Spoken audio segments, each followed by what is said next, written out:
All right, hey everyone, Jeff here at stopthepirates.blogspot.com. The banks don't loan money.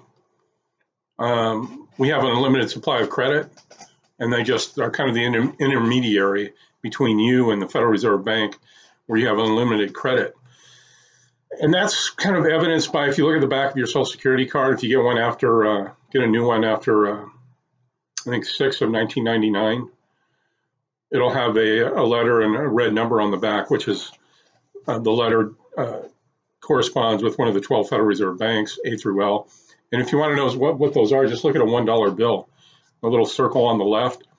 It'll have a letter in there. I wonder if I have one here. Gone over this before.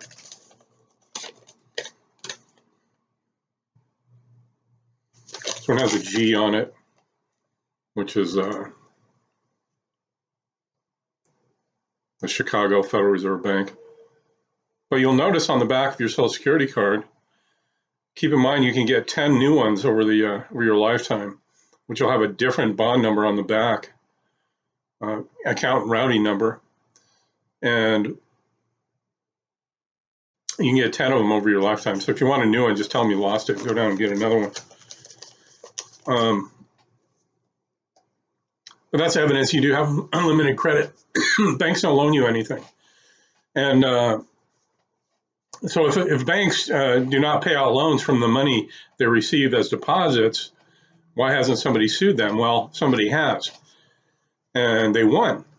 In the First National Bank of Montgomery versus Jerome Daley, they were suing him for possession of his property in a foreclosure. He took them to court. He was an attorney. He put the Federal Reserve Bank on the stand, and he put the bank on the stand. And he proved that the bank never loaned him their money. They simply created money out of thin air and gave it to him. That's called no lawful consideration. So what they do is they take a note that you sign, and that's basically the money that you just created and the amount of whatever the so-called loan was. They endorse it on the back and put it in their books as an asset, and then they just write you a check based on that. So it's just accounting entries and debits. But so yeah, it's called no lawful consideration. They never gave lawful consideration. They never gave him anything of value.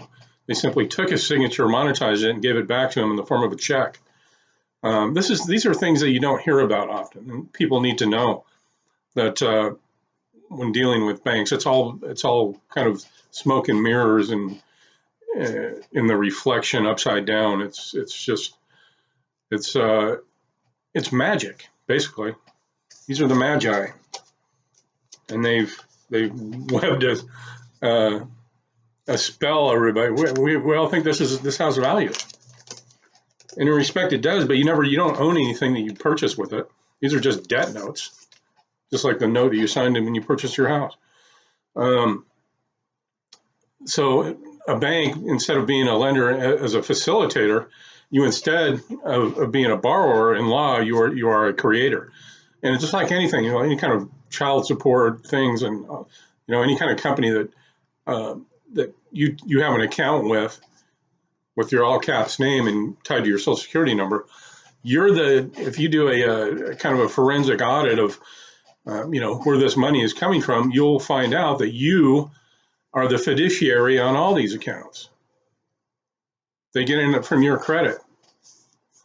So in the First National Bank of Montgomery versus Jerome Daley, in the Justice Court of the state of Minnesota, Court of Scott Township of Credit River, Justice Martin versus Mahoney, the jury found that the plaintiff is not entitled to recover the possession of Lot 19, Fairview Beach, Scott County, Minnesota, according to the plat thereof on file in the Registrar of Deeds office, that because of failure of lawful consideration, the note and mortgage dated May 8, 1964 are null and void, that the sheriff's sale of the above described premises held on June 26, 1967 is null and void and no effect, that the plaintiff has no right, title of interest in said premises or lien thereon as above described. How they get us to believe that this they're actually loaning us money.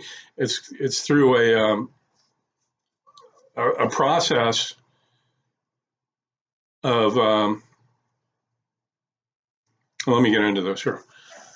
Any provision in the Minnesota Constitution and any Minnesota statute binding the jurisdiction of this court is repugnant to the Constitution of the United States and the Bill of Rights of the Minnesota Constitution and is null and void, and that this court has jurisdiction to render complete justice in this cause.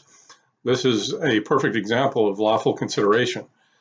Why haven't more people done this in the courts today? Because the judges are unwilling to stand up against the banks. And the courts are the banks, just so everybody's aware. They were set up after the first bankruptcy of the United States, and the British came back down from Canada into Washington and burned down Philadelphia, and burned down the White House in 1812 and took control of the courts and all of the titles and the securities and the sureties. And then they set up their Inns of Court, which, I mean, that's a whole different thing, but in every case across the country, banks loan you money, and they have violated the law by saying they have loaned you money. They don't actually loan you anything. If someone personally loans you money and they take that money out of their pocket, that's lawful consideration.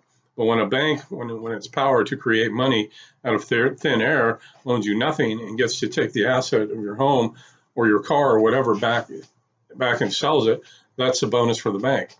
It's interesting too, if you stay in your home for 10 years, you've made all those payments, and then you run into trouble, they just take your house, and you don't get any of that equity out of it. And which you should be able to like do 1099 that or something, but you can't. Sections 50, 51, and 52. I'll get into that, but how they run this scam is through affidavits, which is basically the law, and they do an administrative process.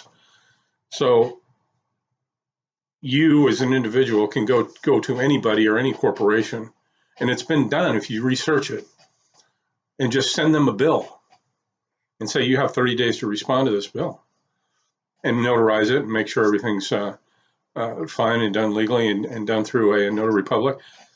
And if they don't respond to your bill that you send them, you can take that to small claims court and show the judge, okay, here's my administrative process, here's everything I did. I sent out 3 late notices and the original bill, and here's why I think this person owes me the money. And you can get a money judgment from the courts. That's just what they do. They're just experts at it. And it's all bullshit.